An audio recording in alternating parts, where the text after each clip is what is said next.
Buenas, buenas. Bienvenidos nuevamente a este encuentro de saberes, en esta segunda unidad. En esta ocasión vamos a estar conversando sobre la sensación y la percepción, el proceso senso-perceptivo.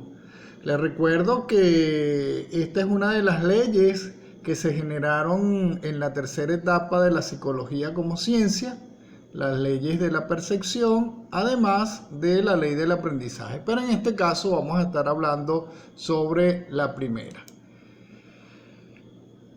En el caso de las sensaciones, les recuerdo que las sensaciones se dan gracias a un proceso neurológico y se entiende como un proceso de transmisión de energía que se genera a partir de los estímulos ambientales que impactan directamente a los receptores especializados de cada uno de los sentidos, y a partir de ese contacto del estímulo con los receptores especializados se comienza a generar un proceso de transducción, es decir, el paso de la energía química, lumínica, auditiva, de los olores a una energía de los impulsos nerviosos. Toda esa transducción, todo ese cambio de energía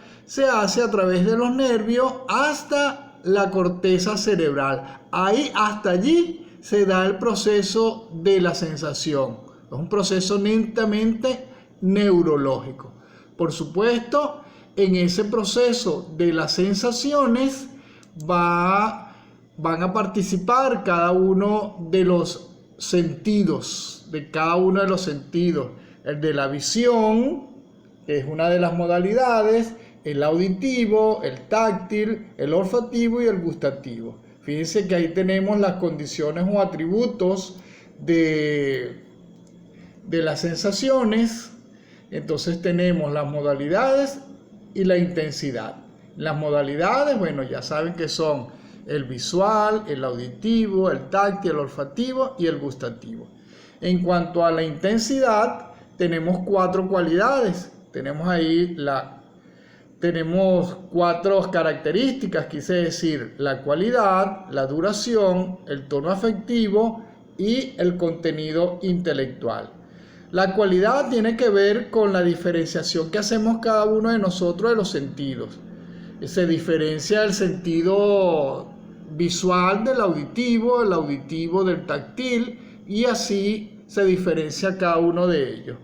En cuanto a la duración, cada uno de los sentidos tiene una duración particular en cuanto al estímulo que le impacta. La visión y la audición generalmente tienen una duración bastante corta. En cambio, el gusto, el olfato y lo táctil tiene una duración más extensa. En cuanto al tono afectivo, fíjense cómo cada uno de los estímulos que nosotros recibimos puede generar una afectación, una emoción particular, un olor, un sonido, una textura, puede generar una emoción en mí, un recuerdo particular que tiene que ver con el afecto. En cuanto al contenido intelectual, se da desde 2 puntos bien importantes. Por ejemplo, el sentido visual y el auditivo tienen que ver con lo cognoscitivo, con lo externo, con el conocimiento. En cambio, lo táctil, lo olfativo y lo gustativo tienen que ver con las emociones, con los sentimientos. En cuanto a los diferentes estímulos que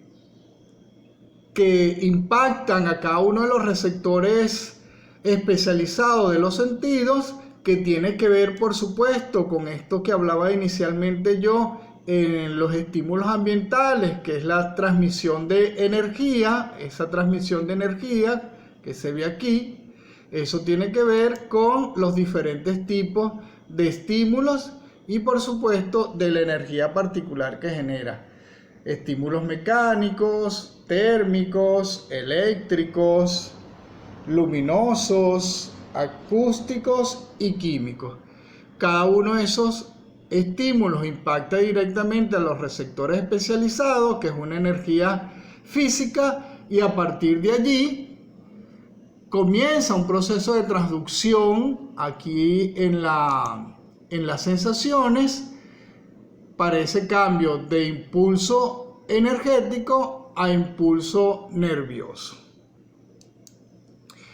Esos receptores tienen que ver o están ubicados en diferentes partes del cuerpo. Entonces aquí tenemos la localización de las sensaciones según Sherrington y hablamos de 3 tipos de receptores: esteroceptivos, propioceptivos y visceroceptivos.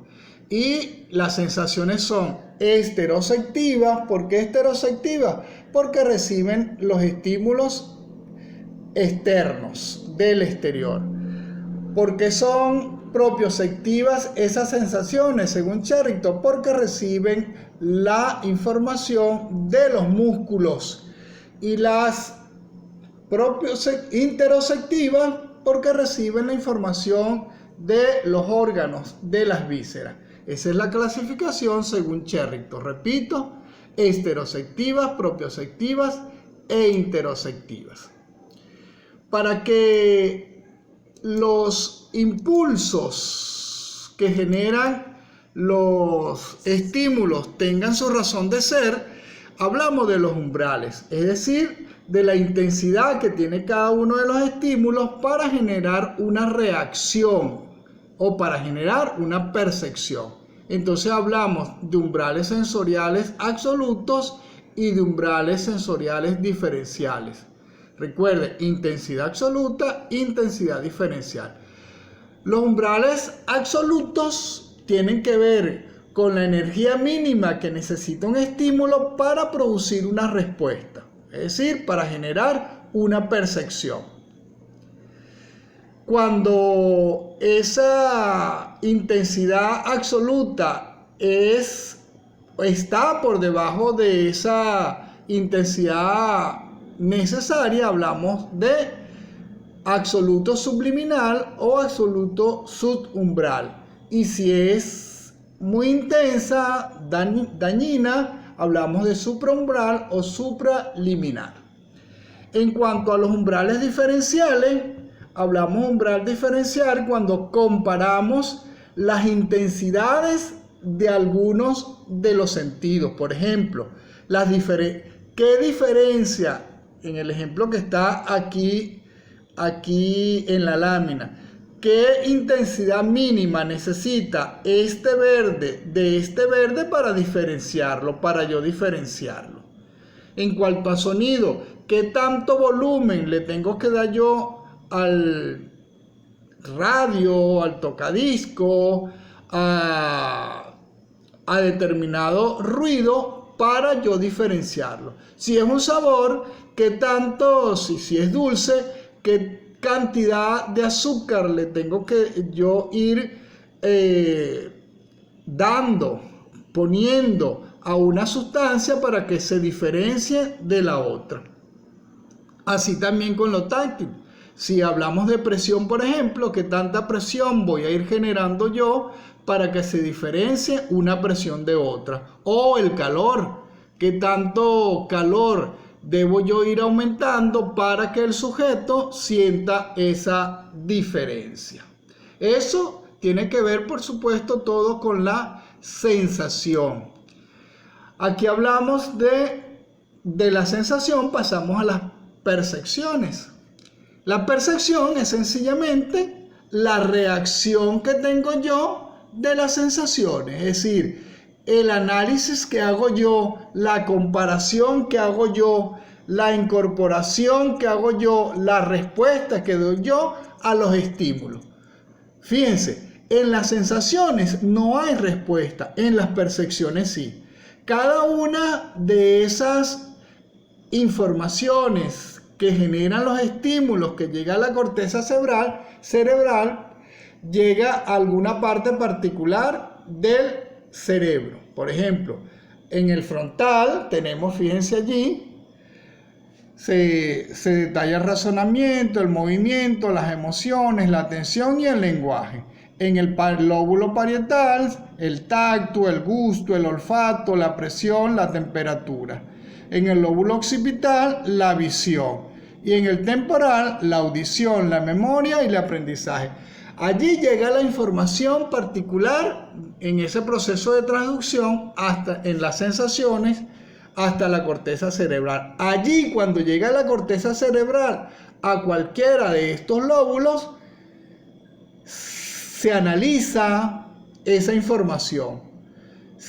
Analizar esa información, yo verifico. Si no la tengo, si no la conozco, la incorporo. Si la conozco, la adapto. Y por supuesto, a partir de allí, yo respondo. O de manera interna, o de manera externa. Es decir, la expreso hacia afuera o la expreso hacia adentro. Pero siempre hay una expresión de la misma. Vamos entonces ahora a ver las características de la percepción. Ahí las tenemos. Es automática, instantánea, generalmente es subjetiva, es variable, es una totalidad organizada. La percepción es más que la suma de las divisiones, de las sensaciones, es dinámica y es una imagen. ¿Por qué es automática? Porque yo recibo la información, yo no decido qué información voy a recibir por los sentidos, sencillamente yo la recibo de acuerdo a las sensaciones que recibo y por supuesto allí voy a dar una respuesta. Es instantánea porque se da de una vez. ¿Por qué digo yo aquí que generalmente es subjetiva? Porque no hay duda que cada quien siente a su manera, según su experiencia, pero hay una parte de la percepción que es objetiva. ¿Por qué? Porque cuando yo veo una silla y otra persona ve una silla, esa silla es una silla para ambos. Entonces allí esa percepción es objetiva. Pero lo que siento yo de esa silla en particular, esa sí es la parte subjetiva. Es variable porque tenemos diferentes percepciones de los diferentes sentidos. Nunca tengo una misma percepción.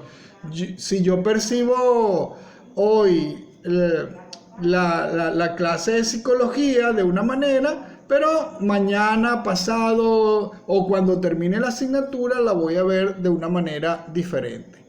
Es una totalidad organizada porque la percepción se da de manera organizada. Toda percepción es más que la suma de sensaciones. ¿Por qué?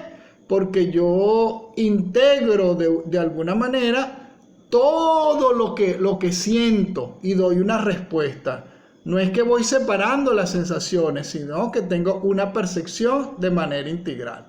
Es dinámica porque paso de una percepción a otra y es una imagen porque cada vez que yo pienso una palabra, se me viene a la memoria una imagen y a partir de allí yo tengo esa percepción. Si yo pienso en una manzana ahorita, veo la manzana, tengo la imagen de la manzana y tengo la percepción de la misma.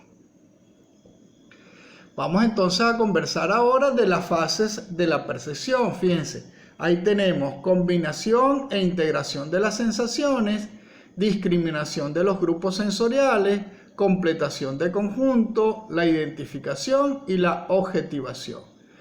En la combinación e integración de las sensaciones, porque si yo, por ejemplo, tengo una fruta como las que tengo allí, veo una lechosa, yo la puedo ver, la puedo oler, la puedo tocar, la puedo degustar, no la puedo oír, ¿ah? Pero si la sueno, puedo escuchar. Si la remuevo y no está partida, puedo escuchar las semillas, el sonido que generan las semillas. Si es con una persona, yo la puedo ver, la puedo oler, la puedo degustar porque le puedo pasar la lengua por el brazo. Si veo, por ejemplo, una flor, yo la puedo ver, la puedo tocar, la puedo comer, no la puedo oír. Entonces, esa es la combinación e integración de las sensaciones. En cuanto a la discriminación de los grupos sensoriales, bueno, yo distingo cada uno de los grupos sensoriales, las auditivas, las visuales, las táctiles y las otras. Completación de conjunto es porque si yo veo una figura o una escena, una situación incompleta, yo tiendo a completarla. Nos pasa mucho con las novelas, o con una serie. Si a mí me dejan una serie hoy, en este capítulo, en determinada escena, ya yo me imagino lo que va a pasar. En la identificación, sencillamente, si yo veo una silla, yo la identifico. Y en la objetivación, tiene que ver con que cada uno de los objetos no pierde su capacidad porque yo deje de verla. Esto que viene a continuación es bien importante porque la mayoría están escritos en el material que yo les pasé, pero no están explicados. Tenemos claridad del estímulo. En la medida en que el estímulo sea más claro, la percepción que yo voy a tener de él es, por supuesto, mejor. Si yo le digo, por ejemplo, Yariragua, y ustedes no conocen ese estímulo, usted va a decir, ¿y qué es eso? No va a entender. Entonces la percepción no va a ser adecuada. Pero si yo le digo, por ejemplo, Cambur, o le digo Trotamundos de Carabobo, para quienes lo conocen, ustedes conocen el estímulo, ustedes van a dar la respuesta adecuada. En cuanto a la familiaridad del estímulo, en la medida en que yo esté más familiarizado con el estímulo, en la medida en que yo tenga más contacto con el estímulo, mayor va a ser mi percepción, mejor va a ser mi percepción. En cuanto a mis características físicas, tiene que ver con si yo tengo alguna deficiencia en alguno de mis sentidos, eso va a determinar mi percepción. Si yo no oigo bien, si yo no veo bien, si yo, por ejemplo, tengo alguna falta del miembro o algún miembro de las extremidades que no funciona bien, yo voy a percibir la vida, el mundo, de una manera diferente. Mis necesidades y motivaciones van a determinar de alguna manera mi percepción. ¿Por qué? Porque a mí me gusta dar este ejemplo ahorita que que hemos estado en situación de crisis, por ejemplo, con los alimentos.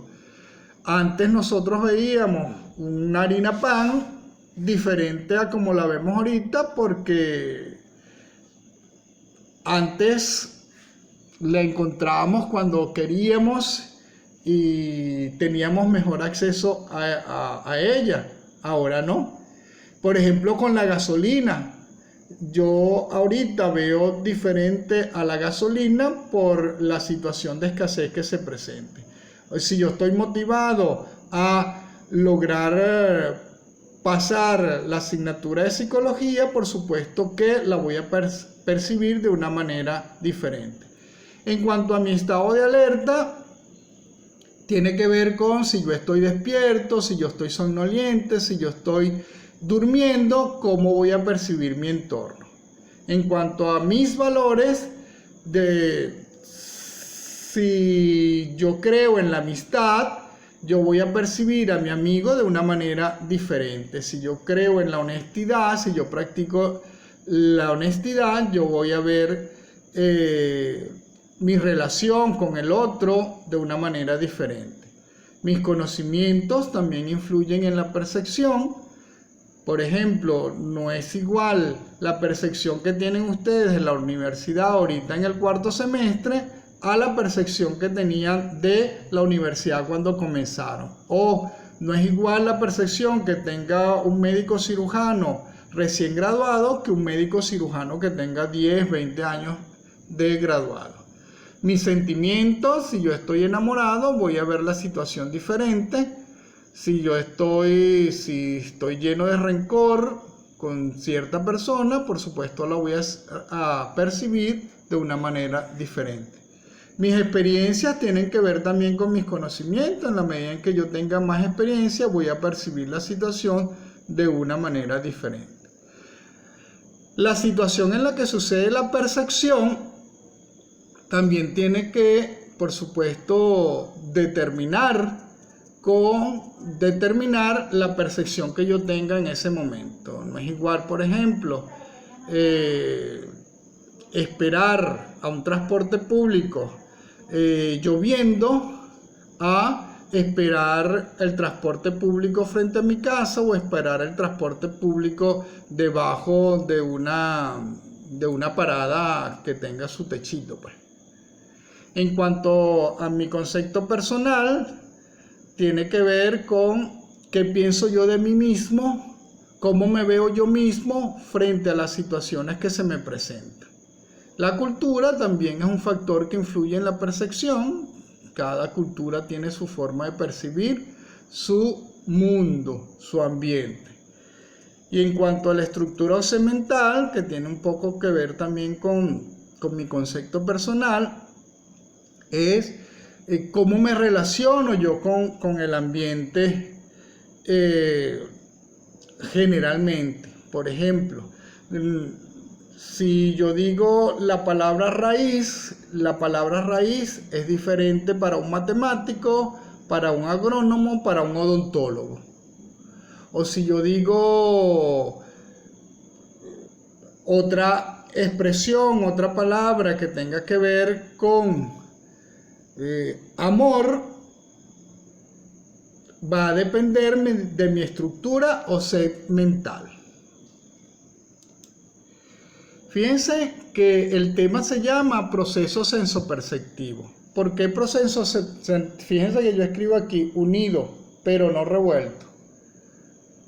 Primero se da el proceso de sensación y luego el proceso de la percepción, pero no se separa. No se separa ese proceso.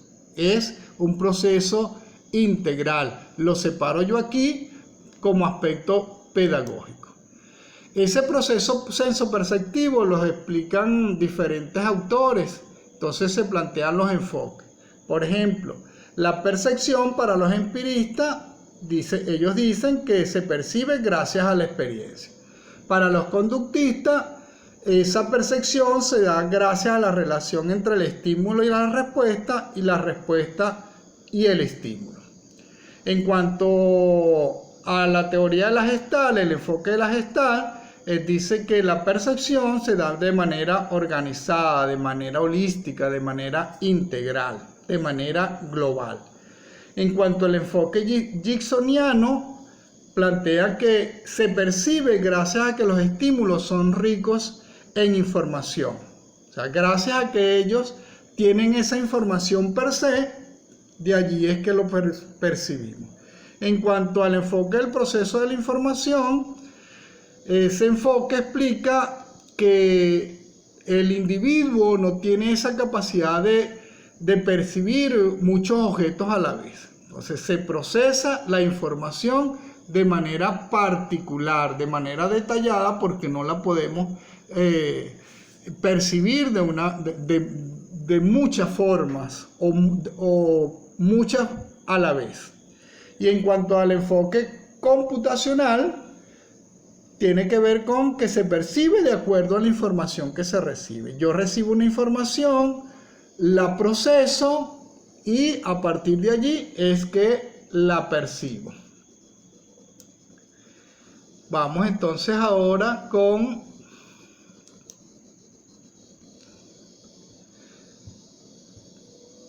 las leyes de la percepción o principios gestálticos. Fíjense, aquí tenemos el principio de figura y fondo. Fíjense que cuando hablamos de figura y fondo, hablamos de atención. Entonces, ningún estímulo, ninguna situación, ninguna expresión es siempre figura o es siempre fondo. No, ninguna situación, ningún estímulo es siempre figura. Algunas veces es figura y algunas veces es fondo. ¿Por qué? Porque algunas veces te voy a prestar atención a ti y otras veces voy a dejar de prestarte atención. Cuando dejo de prestarte atención, comienzas a hacer fondo. Las otras características se explican de alguna manera por sí mismas. Me voy a enfocar aquí en esta característica de la constancia perceptiva, que sí hay que explicarla un poco más. La constancia perceptiva de distancia, forma y color. Todos los estímulos de una u otra manera tienen unas características que permanecen en ella. ¿Cómo se explica la constancia perceptiva de la distancia? Por ejemplo, si nosotros vemos un avión a la distancia, ya yo tengo grabada en mi memoria que el avión es grande, que es muy grande. Y cuando la veo en el cielo, la veo chiquito, pero yo sé que es grande. Entonces ahí se conserva, hay una constancia perceptiva de distancia. En cuanto a la forma, si yo, por ejemplo, muestro a una persona de lado, agachada o de pie, yo siempre voy a saber que esa persona tiene esas características y no va a dejar de ser persona porque cambie la forma o su ubicación. Siempre va a ser una persona de determinada altura, pero siempre sé que es así.